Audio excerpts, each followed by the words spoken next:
گویا وہ اپنی پوری طاقت صرف پلکیں کھولنے پر لگا رہا ہے، اور پھر بہت ہی دھیرے سے اس نے یہ پلکیں ایک دوسرے سے جدا کی تھیں، اور پھر اسی لمحہ ایک شدید درد اس کے پیٹ میں اٹھا تھا۔ آہ، اف! یہ درد ناقابل برداشت لگتا تھا۔ بہت دھیرے سے درد ضبط کرتے ہوئے اس نے آنکھیں کھولی تھیں۔ آنکھیں کھولنے پر اسے سرخ چھت نظر آئی تھی۔ سرخ بصارت دھندلائی ہوئی تھی۔ اس نے سر ذرا سا رخ موڑ کر دیکھا تھا اور اسے اپنے پاس کسی ہولہ کا سا گمان گزرا تھا۔ اس نے سر پھر موڑ لیا تھا۔ نظروں کے سامنے پھر سے سرخ چھت آ گئی تھی۔ اس نے ایک بار پلکیں جھپکائی تھیں، پھر دوبارہ، اور پھر اس نے سر موڑا تھا اور اسے اپنے پاس ایک وجود کھڑا نظر آیا تھا۔ گوری رنگت، پرکشش نقوش، بھوری متفکر سوجی ہوئی آنکھیں، بھورے ماتھے پر بکھرے بال۔ وہ آنکھیں اسے کسی قریبی کی یاد دلاتی تھی، بلکہ وہ آنکھیں تو تھی ہی کسی قریبی کی۔ ہاں، اب کچھ سمجھ آ رہا تھا، یہ آنکھیں تو جعفر صادق کی تھیں۔ مصطفیٰ نے بے یقینی سے اس کو دیکھا تھا۔ بے یقینی کے عالم میں ایک بار نہیں، کئی بار پلکیں جھپکائی تھیں۔ منہ حیرت اور شوق سے کھل گیا تھا اور سنہری آنکھوں میں نمی جھلکی تھی۔ وہ اپنی کیفیت اور شکر گزاری کے جذبات اس وقت بتانے کے لیے الفاظ ڈھونڈ رہا تھا۔ سفیرہ صادق کا ثبوت بچ گیا تھا، وہ مرا نہیں تھا۔ یا اللہ، وہ مرا نہیں تھا۔ مصطفیٰ نے اٹھنے کی کوشش کی تھی، جس پر جعفر نے اس کو شانے سے پکڑ کر پھر سے لٹایا تھا۔ آپ آرام کرے بھائی، جعفر نرمی سے کہہ رہا تھا۔ اس نے نرمی سے مصطفیٰ کے دائیں ہاتھ کو اپنے ہاتھوں کی مضبوط گرفت میں تھاما تھا اور تھوڑا اوپر لے جا کر محبت اور تشکر سے چوما تھا۔ الحمدللہ۔ مصطفیٰ کو اس کی ہلکی سرگوشی سنائی دی تھی۔ جعفر آنکھوں میں نمی لیے کچھ پیچھے ہوا تھا۔ مصطفیٰ نے تشکر سے آنکھیں بند کیے اور ہلکی سی سرگوشی میں کہا، الحمدللہ۔ جعفر کی آنکھوں کی نمی کے برعکس مصطفیٰ ساحلی کی آنکھوں میں بہت سے آنسو تھے۔ وہ آنسو جو بتا رہے تھے کہ اس کا دل کس کیفیت سے گزر رہا ہے، کتنی تکلیف میں ہے۔ کیا نہیں تھا ان آنکھوں میں؟ درد، اذیت، دکھ، پچھتاوا اور ایک الوہی سی شکر گزاری کی چمک۔ جعفر، مجھے اٹھنے میں مدد دو۔ اس نے جعفر کا ہاتھ تھام کر اس کے ہاتھ پر گرفت مضبوط کرتے ہوئے کچھ تکلیف سے کہا، تو جعفر بھی اسے شانے سے مضبوطی سے تھام کر اسے سیدھا بیٹھانے لگا۔ اٹھ کیوں رہے ہیں آپ؟ لیٹے رہیں نا۔ جعفر نے کچھ فکر مندی سے اسے تکتے ہوئے کہا، تو مصطفیٰ لب تکلیف سے بھیج کر سر نفی میں ہلانے لگا اور پھر سر اور نظریں اٹھا کر اسے دیکھا۔ جعفر کا گورا رنگ زرد پڑ رہا تھا، آنکھوں کی جوت بجھی ہوئی تھی، آنکھوں کے گرد سیاہ بڑے حلقے تھے، آنکھوں کے پپوٹے سوجے ہوئے تھے۔ وہ یقیناً روتا رہا تھا۔ مصطفیٰ کو بے اختیار اس چھوٹے سے لڑکے پر بہت ترس آیا تھا، جس نے ایک ہی رات میں اپنے تمام اہم رشتے گنوا دیے تھے۔ ٹھیک ہوں میں، درد کی شدت محسوس کرنے کے باوجود اس نے ہلکے سے کہہ کر اسے مسکرا کر دیکھا تھا۔ اس مسکراہٹ کے پیچھے بھی تکلیف پوشیدہ تھی، اور اس تکلیف کا اندازہ جعفر صادق کو بھی خوب تھا۔ آخر کو وہ بھی تو اس تکلیف سے گزر رہا تھا۔ مصطفیٰ نے تبھی گردن موڑ کر دائیں بائیں دیکھا تھا۔ اس نے خود کو ایک سیٹ پر لیٹا پایا تھا۔ اس کے پیروں کے پاس ایک اچھی خاصی بڑی کھڑکی تھی، جس پر راڈز لگی ہوئی تھیں۔ ان راڈز کی سوراخوں سے ٹھنڈی ٹھنڈی ہوا اندر آ رہی تھی۔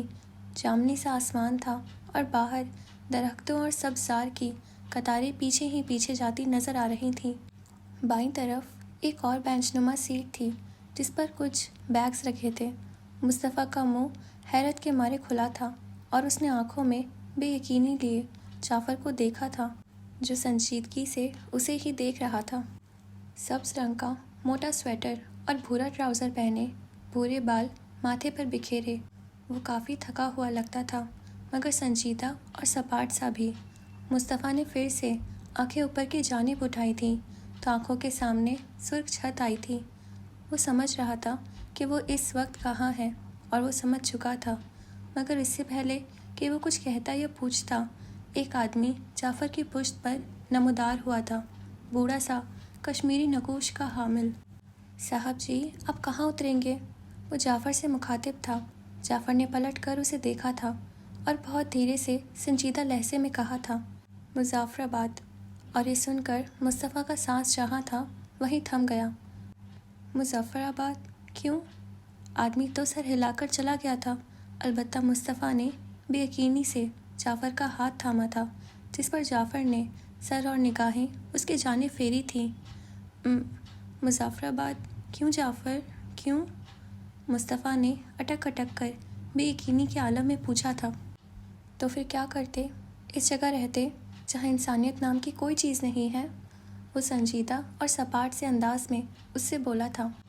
لہجہ انتہا کا خشک تھا، آبرو اٹھا رکھی تھی اور نظریں مصطفیٰ کے بے یقینی چہرے پر جمائی ہوئی تھیں۔ مگر ہم وہاں پاکستان میں رہیں گے کیسے؟ ہمارے پاس تو پاکستانی روپیہ بھی نہیں ہے، نہ ہی میرا شناختی کارڈ اور پاسپورٹ، وہ بھی تو نہیں ہے۔ ہم کیسے رہیں گے وہاں جعفر؟ مصطفیٰ کو الگ ہی فکر کھائی جا رہی تھی۔ اس کی آنکھوں میں پریشانی جھلکی تھی، جس پر جعفر نے ایک ٹھنڈا سانس خارج کر کے اسے دیکھا تھا، پھر آہستہ سے نیچے جھکا تھا، ساتھ ساتھ بولنا بھی جاری تھا۔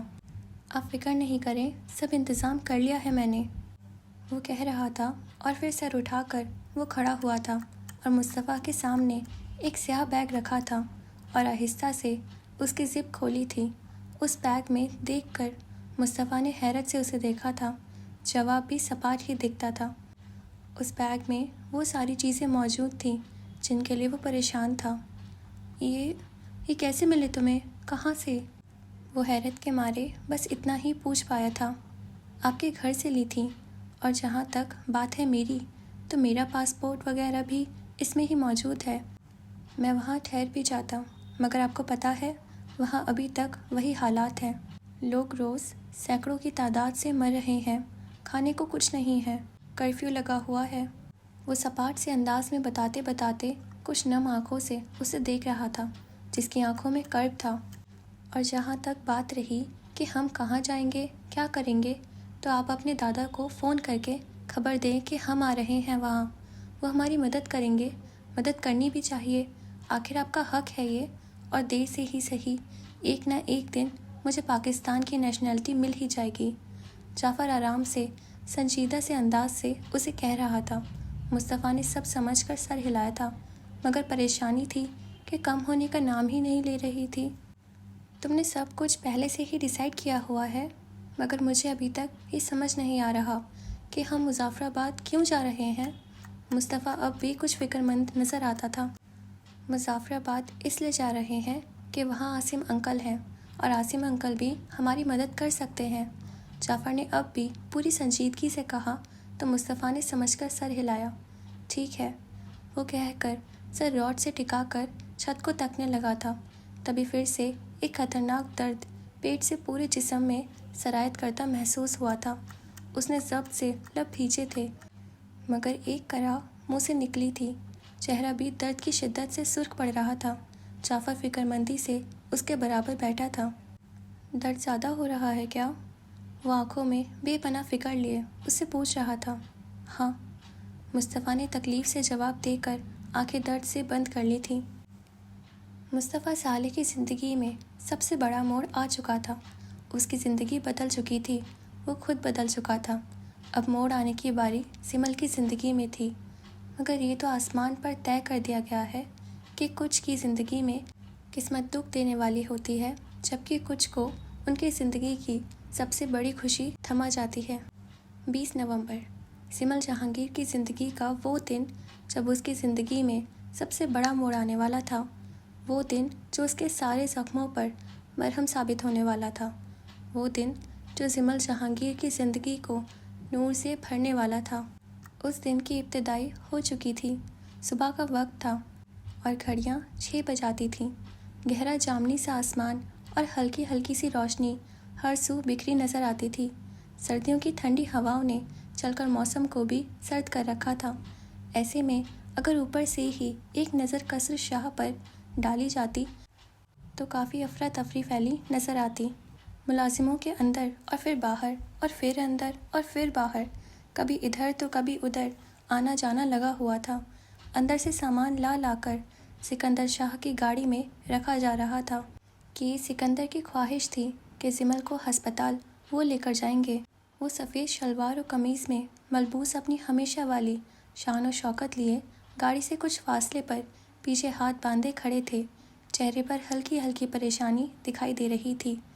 ان کے سامنے ہی جہانگیر کھڑے ان سے ہی مہو گفتگو تھے۔ تو تم اور انیسہ دوپہر تک آ جانا ہاسپٹل، سرجری 10 بجے ہے، جب تک میں اور عابر اس کے ساتھ ہی ہوں گے، ٹھیک؟ وہ رعب دار آواز و لہجے میں ان سے کہہ رہے تھے۔ ان کی بات پر جہانگیر نے روحانسہ نظروں سے انہیں دیکھا تھا۔ مگر بابا، آپ سمجھ نہیں رہے ہیں، زمل کو ہسپتال میں ہماری ضرورت پڑے گی، خاص طور پر انیسہ کی، وہ ہمیں وہاں نہ پا کر اداس ہو جائے گی۔ جہانگیر نے ایک اور کوشش کرنا چاہی تھی، ظاہر ہے ایک ناکام کوشش۔ تو کیا پورے پاکستان کو لے جائیں ہسپتال؟ پاگلوں والی باتیں کر رہے ہو، میں اور عابر ہوں گے نا اس کے پاس؟ اور ویسے بھی سرجری میں بھی وقت لگے گا، اور سرجری کے فوراً بعد ہوش بھی نہیں آئے گا۔ اب تم مانو یا نہ مانو، مگر میں بتا رہا ہوں کہ میں اسے اپنے بغیر ایسے نہیں چھوڑ سکتا وہاں پر، اور ہم پورے خاندان کو بھی نہیں لے جا سکتے۔ سکندر کا لہجہ دو ٹک تھا، سنجیدگی سے بھرپور۔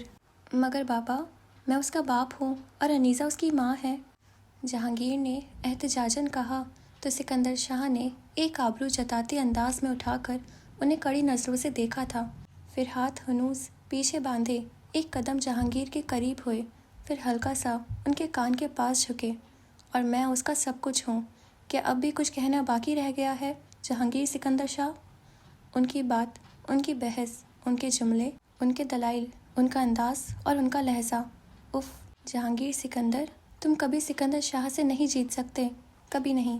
تو یعنی یہ پکا ہے کہ سکندر شاہ اپنا فیصلہ نہیں بدلیں گے؟ جہانگیر نے ہار مانتے ہوئے آخری ہتھیار ڈال ہی دیے، جس پر سکندر نے خوب زور و شور سے سر ہلایا اور پھر مسکرائے۔ بالکل ایسا ہی ہے۔ اف! ان کا وہ اعتماد! سکندر نے کہہ کر نظر قصر کے دروازے کی جانب موڑی، جہاں سے عابر زمل کا ہاتھ تھامے باہر چلا رہا تھا۔ سادہ سفید شلوار قمیض پر سویٹر پہنے، گلے میں سفید دوپٹہ ڈالے، لمبے سیاہ بالوں کو ہاف کلیچر کیے، وہ کافی اچھی مگر پریشان لگتی تھی۔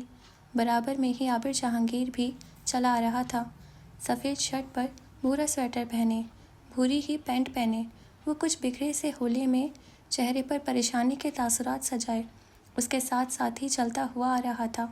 گاڑی تک پہنچ کر اس نے زمل کے لیے پچھلا دروازہ کھولا تو وہ بھی اندر بیٹھ گئی۔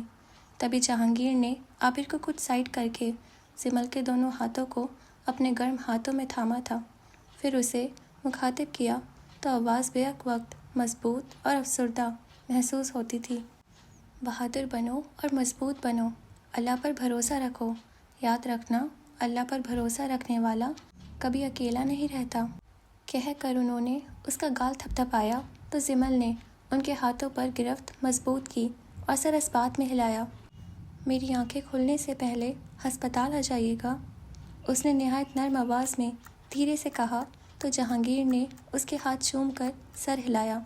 بہن کا خیال رکھنا عابر، بابا کبھی کبھی بہت لاپرواہ ہو جاتے ہیں۔ جہانگیر کی یہ آخری ہدایت سن کر عابر نے سر سمجھ کر اس بات میں ہلا کر ان کو گویا ایک تسلی تھما دی تھی۔ اگلے ہی لمحے گاڑی زن سے قصر کی حدود کو پار کرتے ہوئے ہسپتال کے جانب گامزن تھی۔ سفر شروع ہو چکا تھا، ایک نئی زندگی کے جانب، ایک نئی دنیا کے جانب، ایک نئی زمل جہانگیر کے جانب۔ گاڑی مین روڈ پر رواں دواں تھی۔ اسلام آباد کی سڑکوں کے دونوں اطراف میں بنی درخت کی قطاریں پیچھے ہی پیچھے جائے جا رہی تھیں۔ موسم آبر آلودہ تھا، ٹھنڈ یوں تو بڑھی ہوئی تھی مگر گاڑی کے بند شیشوں کے باعث محسوس نہیں ہو رہی تھی۔ وہ سپاٹ چہرے کے ساتھ کھڑکی کے جانب منہ کیے بیٹھی تھی۔ سکندر شاہ اب آگے پیسنجر سیٹ پر بیٹھے تھے اور عابر اس کے برابر میں بیٹھا تھا۔ زمل کے چہرے پر کوئی تاثر نہیں نظر آ رہا تھا، دل میں جو چل رہا تھا وہ چہرے سے آیا نہیں ہو رہا تھا۔ ذہن کے پردوں پہ پرانی یادوں کے مٹے مٹے سے نقوش نمایاں ہو رہے تھے۔ کچھ آوازیں سماعت میں شرینی کھولنے لگی تھیں، کسی کی آواز، کسی کا لہجہ، کسی کی باتیں بہت یاد آنے لگی تھی، ماضی کی اور پلٹنے لگی تھی۔ ذہن ایک خوبصورت دن تک پہنچ گیا تھا۔ اوکے فرینڈس، باقی پارٹ نیکسٹ ایپیسوڈ میں. تب تک کے لیے آپ ہمارے چینل کو سبسکرائب کر دیجیے اور ہمارے انسٹا اکاؤنٹ کو فالو کر لیجیے. خدا حافظ.